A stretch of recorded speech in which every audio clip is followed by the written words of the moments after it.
Ay, ¿por qué siempre empezamos los videos así? Bueno, no importa. Hoy en día, no existe quien no conozca la existencia de los videojuegos.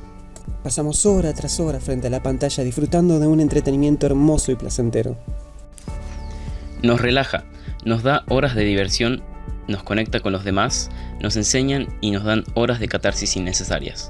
Hay quienes incluso se toman el tiempo de estudiar más a fondo sobre el asunto y lo convierten en material de estudio. Pero lo cierto es que son pocas las personas quienes conocen la historia detrás de cada juego, detrás de cada consola. El trabajo abismal y desgarrador que hay detrás de cada una de las piezas que conforman esta historia. Por ejemplo, ¿sabías que existen 8 generaciones documentadas de videoconsolas? Y es por eso, mis queridos compatriotas, para el deleite de la dama y del caballero, que les vamos a contar la historia de las generaciones de las videoconsolas. Y en esta oportunidad al menos de la primera a la quinta. La primera generación de videoconsolas empezó hace poco menos de 50 años, allá por 1972, con el lanzamiento de la Magnavox Odyssey, y duró hasta 1977. Eso es lo que dicen los libros al respecto, pero antes de esto existieron miles de personas que trabajaron arduamente para llegar a este punto. Hay quienes dicen que los videojuegos comenzaron mucho antes, o que comenzaron con la tecnología de la Guerra Fría, pero como en todo, la verdad está en medio de alguna de esas opciones. Steve Russell, estudiante del Instituto de Tecnologías de Massachusetts, creó un juego de computadoras llamado Space War, usando gráficos vectoriales. En este título, 2 jugadores controlaban la dirección y la velocidad de 2 naves espaciales que luchaban entre sí. Este programa solo fue conocido en el ámbito universitario. Funcionaba únicamente en un PDP-1 y fue el resultado de la obsesión de la época por las carreras espaciales.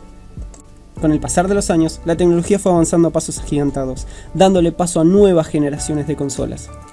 Y así es como llegamos a 1966, con Ralph Baer recuperando una de las ideas que había tenido 15 años atrás: usar un televisor para jugar. En ese entonces, una completa locura. Y junto con 2 compañeros en Sandler Associated, confeccionaron el primer prototipo, con un juego que consistía en 2 cuadros que se perseguían en pantalla. El último de los prototipos, en 1968, conocido por todo el mundo como la Brown Box, era capaz de jugar juegos de pelota, a modo de tenis e incluso juegos con pistolas de láser. Después de muchísimas visitas a fábricas de televisores, finalmente llegaron a un acuerdo con Magnavox, quienes fueron los encargados de fabricar la Magnavox Odyssey, que vio la luz el 24 de mayo de 1972. La historia de los videojuegos, tal y como la conocemos, hoy empieza con esa extraña máquina blanca, dándole la bienvenida de esta manera a la primera partida de videojuegos documentada. Por otro lado, en Estados Unidos, la sede de negocios de Nolan Bushnell, el fundador de Atari, logró que en una primavera de 1972 accediesen a una muestra pública de la Magnavox Odyssey. Y con esa inspiración tuvo la idea de crear Pong, un juego arcade de tenis de mesa que por supuesto ya todos conocemos. Bushnell negaría este episodio hasta muchos años más tarde. Sin embargo, la creación en sí sería una obra maestra de Al Alcorn, un ingeniero recién contratado por Atari. El arcade empezó a instalarse en bares y recreativos en noviembre del mismo año, siendo un completo éxito. Pero gracias a la poca habilidad de Atari por las patentes, el juego fue copiado muchísimas veces, incluso siendo mejorado en algunas. Tal es el caso de la Coleco Telstar, la cual vio la luz en 1976, que si bien era igual a la consola Pong, tenía un precio más accesible. A mediados de 1976, empresas como Mattel y Coleco comenzaron a incursionar en las pequeñas consolas portátiles, tales como la Mattel Electronic Football o la Coleco Electronic Quarterback, que muy en el fondo eran el mismo juego de fútbol americano. Los años siguieron pasando y al otro lado del mundo un gigante empezaba a levantarse con una consola poco conocida, al menos de esta parte del mundo.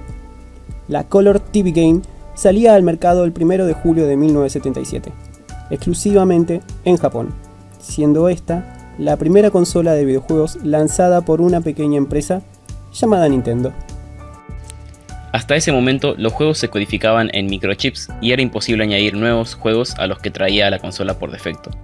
Con la segunda generación, los procesadores dedicados para cada consola entraron en escena, y los juegos comenzarían a almacenarse en cartuchos. La segunda generación inicia con la consola Fairchild Channel F, en 1966, siendo la primera quien patentó además el sistema de cartuchos. Esta es la llamada patente 555, la única cosa de valor que quedaba de Fairchild tras su quiebre. Su procesador fue el primero en ser capaz de reproducir una inteligencia artificial lo suficientemente compleja para permitir partidas jugador contra máquina. 27 cartuchos, denominados videocards, fueron lanzados. Algunos fueron Videocard 1, Tic Tac Toe, Shooting Gallery, Doodle, Quadra Doodle, entre otros. En 1977, Atari lanzaría su VCS, que más tarde se llamaría Atari 2600. Esta se convertiría en la consola más popular de la generación.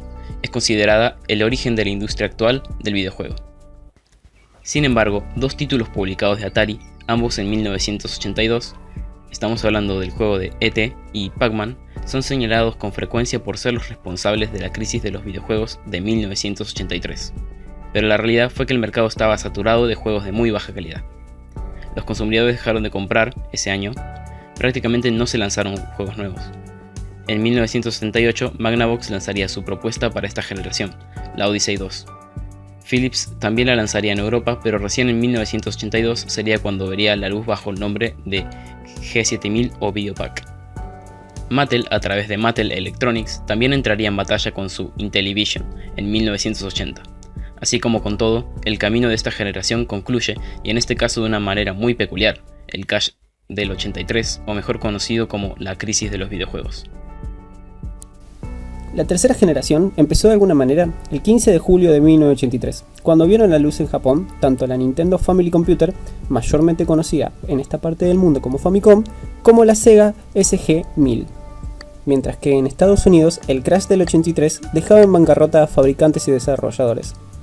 Mientras en otra parte del mundo, en Europa más específico, el desfase de época hacía que por aquel entonces se empezara a disfrutar de verdad de la Atari 2600.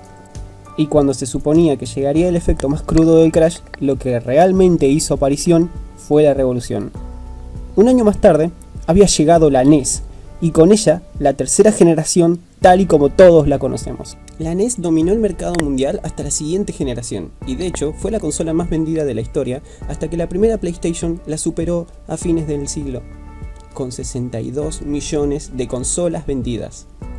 La misma nos deleitó con horas y horas de entretenimiento y diversión, ofreciéndonos muchas formas de juego, cuando el sector todavía no tenía a sus espaldas ni siquiera 10 años de vida. Y aunque fueron muchos, los juegos que hoy son recordados, algunos siguen vivos a través de sagas ya consagradas, y otros, no menos importantes, ayudaron a crear el mito de Nintendo. Con títulos hermosos como Super Mario Bros. 3,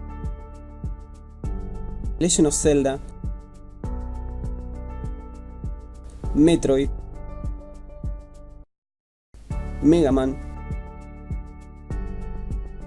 Castlevania, Kirby, Final Fantasy o el tan recordado y el tan hermoso Metal Gear. Alabado sea Kojima. Fue el salto tecnológico de las videoconsolas de los 8 bits a los 16 bits el cual impulsó el comienzo de una nueva generación, con un comienzo un tanto engañoso. Si bien empieza con la consola PS Engine o TurboGrafx en el año 1987, dando por hecho que es de 16 bits, fue un sistema de 8 bits con un chip gráfico de 16 bits. Además, la Intellivision ya tenía un procesador de 16 bits 10 años antes. La Mega Drive fue la primera consola de la generación que gozó de notoriedad, lanzado en Japón un año después de la PS Engine en 1988. El gran reto de Sega fue superar el dominio del mercado que Nintendo ejercía con la NES, ya que controlaba más del 90% del mercado internacional. Tras unos complicados inicios, Sega consiguió enfocar la mirada de su éxito momentáneamente con 3 elementos. El primero, un marketing extremadamente agresivo y muchas veces al límite de la mentira. El segundo no es nada más y nada menos que la aparición de la mascota de Sonic. Y el tercero, Mortal Kombat, cuando el juego del arcade fue movido a consolas en el Mega Drive y la Super Nintendo. Nintendo decidió censurar la violencia del juego, pero Sega mantuvo el contenido mediante un código que se ingresaba en la pantalla del inicio, por lo cual la apuesta de Sega fue un éxito. Una erosión de la posición del mercado que Nintendo había ganado con la Famicom dio el paso a la Super Nintendo. Fue lanzada el año 1990 en Japón. Shigeru Miyamoto, al que se consideraba una superestrella de los videojuegos en la época, creó un juego enorme y extenso que ampliaba el universo de Mario. Super Mario World de 16 bits, también conocido como Super Mario Bros. 4, era un proyecto mucho más ambicioso y el cual fue un éxito. La cuarta generación de videojuegos estuvo caracterizada por un aumento de jugadores y también de tecnologías como el CD-ROM, además de una importante evolución dentro de los diferentes géneros de videojuegos, principalmente las nuevas capacidades técnicas para obtener diferentes resultados del 2D y los comienzos del 3D. Lo que más destaca esta cuarta generación es en realidad la pelea sangrienta entre Nintendo y Sega, de la cual saldrían dos resultados: el dominio mundial de Nintendo durante dicha generación, aunque también fuese la mejor generación para Sega en términos relativos, y el principio del fin para Sega en el mercado de las consolas. A esta generación se le denomina también comúnmente como la época dorada de los videojuegos, o la guerra de las consolas o de los bits. Hubieron otras compañías que lanzaron consolas en esta generación, hacia el final de la misma o a principios de los 90, como la Philips CDI lanzada en 1991 o la CPS Changer de Capcom, pero, salvo la Neo Geo, ninguna gozó de popularidad. No obstante, algunas compañías que todavía no estaban en la industria aprovecharon la cuarta generación para preparar sus planes de cara a la siguiente generación, cambiando radicalmente el panorama de la quinta generación de consolas. Lo que vimos hasta el momento solamente fue el inicio de algo hermoso, algo que con el tiempo se convertiría en lo que hoy conocemos como la industria de los videojuegos. Una industria hermosa, una industria llena de gente que está dispuesta a colaborar, una industria que crece cada día más, una industria que hoy por hoy todos nosotros amamos.